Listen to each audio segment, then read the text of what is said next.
Welcome back to another tidbit, this time from the book of Daniel, and we have looked at chapter 1. We're now going to look at chapter 2.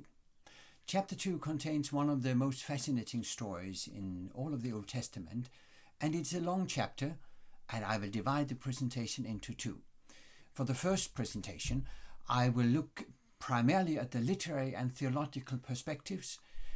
At the second presentation, I will take a look at the historical and prophetical aspects. Now, there will be some kind of overlapping. You're not able to assess some of the historical and prophetic aspects without having an understanding of the literary and theological message of the chapter. So, let's begin by looking at the structure. Any story has a structure. When you look at a structure, you look at it from behind. When you follow through in the course of the events as it transpire, you find the plot. We will look at the structure first and then at the plot. In contrast to chapter 1 on Daniel, what is said and presented in chapter 2 is presented through dialogues. This is not the narrator telling about the events as much as characters speaking to each other and thereby revealing what is going on. From the outset, Nebuchadnezzar has a problem. He then summons his wise men. He asks them, he orders them to tell him what he has dreamt, and in that conversation they reveal that they don't know, of course, and they cannot give the interpretation because that is only possible to reveal if you are divine. And the closing sentence of that dialogue we have in verse 11. No one can reveal it to the king except for the gods, and they do not live among men. So this is the first dialogue, the first conversation, split into two between Nebuchadnezzar and his wise or unwise men, first concerning the content of the dream he has had, next, who is able to reveal it.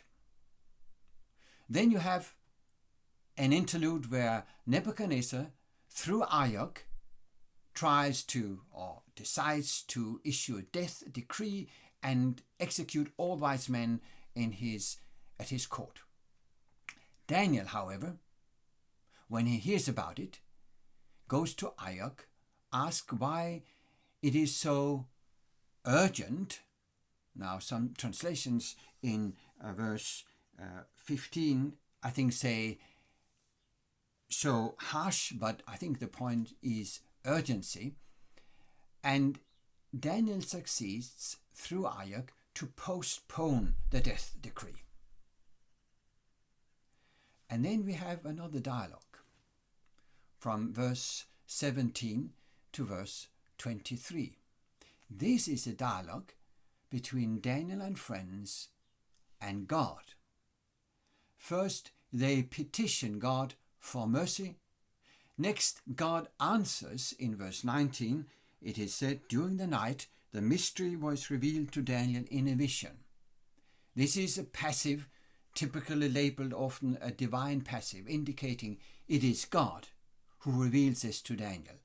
And in response, Daniel prays.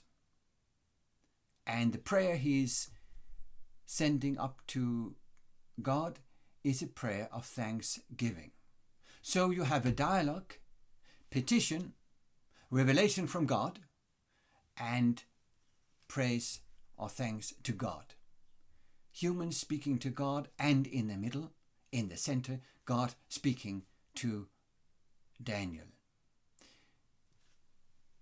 What follows now is the reverse order of events.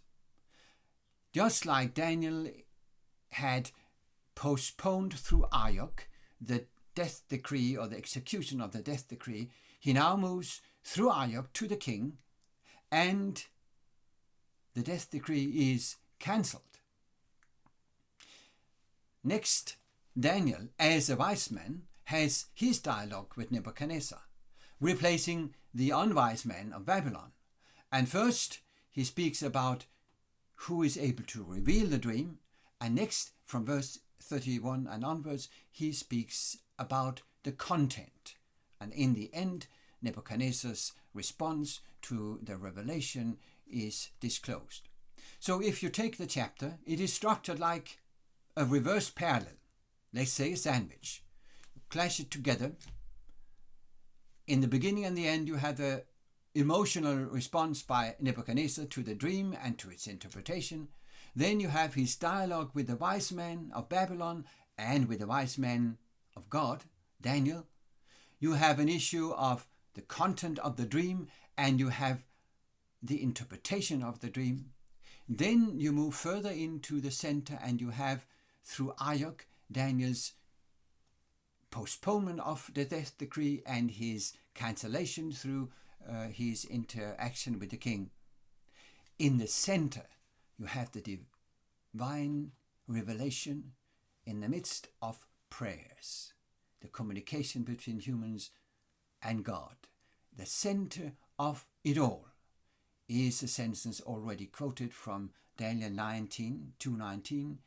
In the midst of the night, in a night vision, the mystery was revealed to Daniel. God revealed it. Now, looking at this from the literary angle, you realize that in this case, this literary center also expresses the core theological point of the whole story. God is able to reveal what others cannot reveal. Let's look at the plot. A plot is what creates the tension in any story, the tension that makes people, the readers or the listeners, curious to know what will happen, to read on and listen on. And the first element of that, the first point of tension is, of course, what did Nebuchadnezzar dream? Tell us. We want to know. The next question in the plot is raised by the wise men of Babylon when they say, as we read, no one can reveal this except for the gods.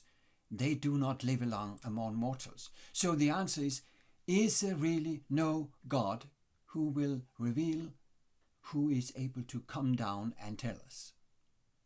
And then, of course, there is a third element of the plot, a third point of tension. That is when the death decree is issued and Daniel and his friends as interns are included in those people who are going to die.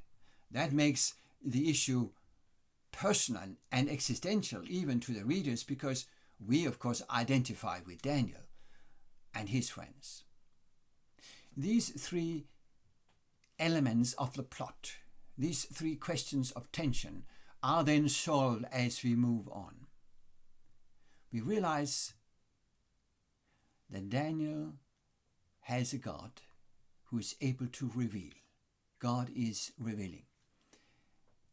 In the story, it's told in what I like to say a very, very funny way, because Daniel goes to the king, and the king asks him, I'm told you are able to reveal the dream.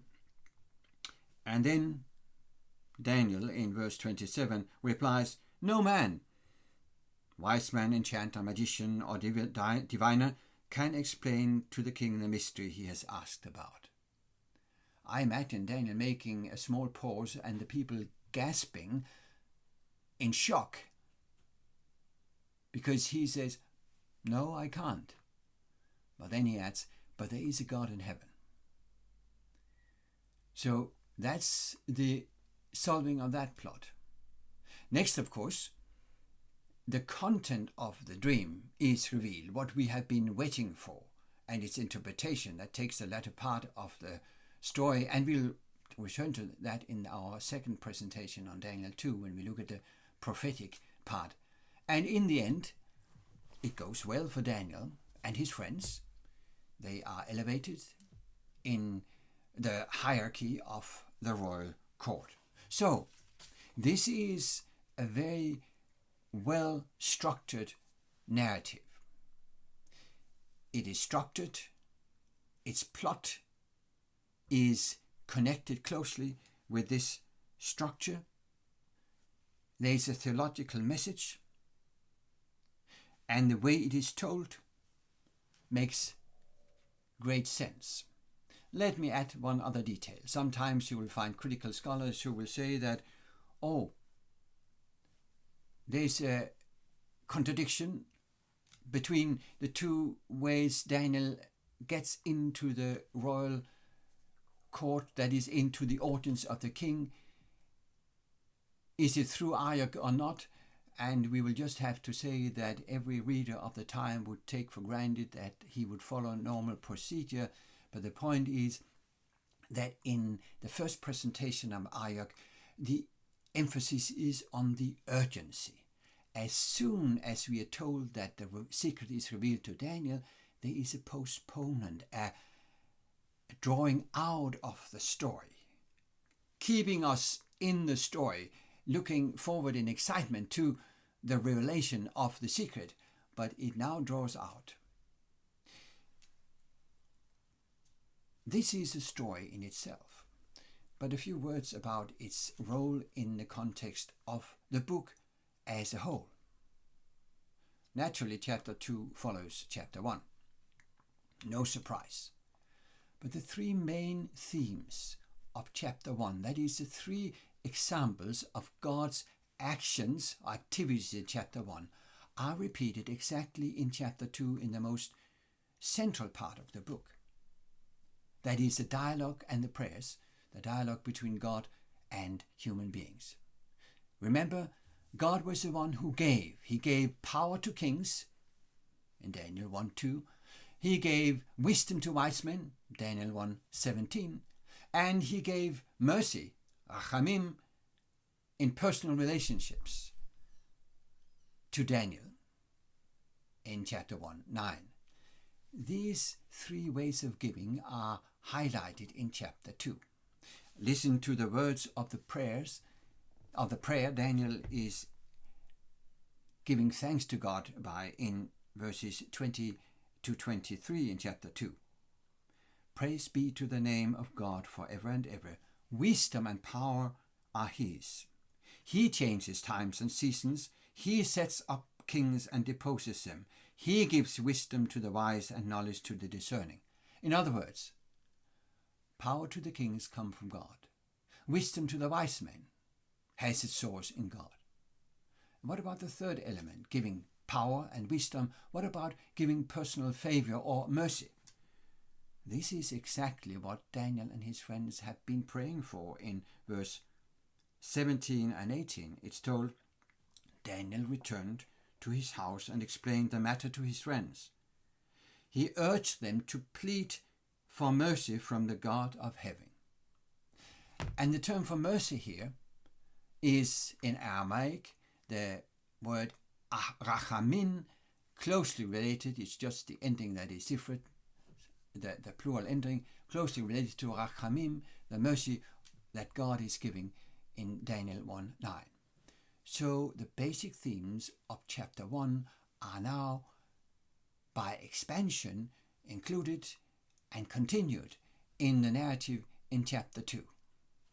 The book of Daniel contains an ongoing narrative, even though you could look at each of the chapters in its own right. Now, we haven't finished with chapter 2. We want to look also to some of the historical and prophetical aspects as we continue with the second part of Tidbits from the book of Daniel 2. Thank you for coming back. Thank you for listening.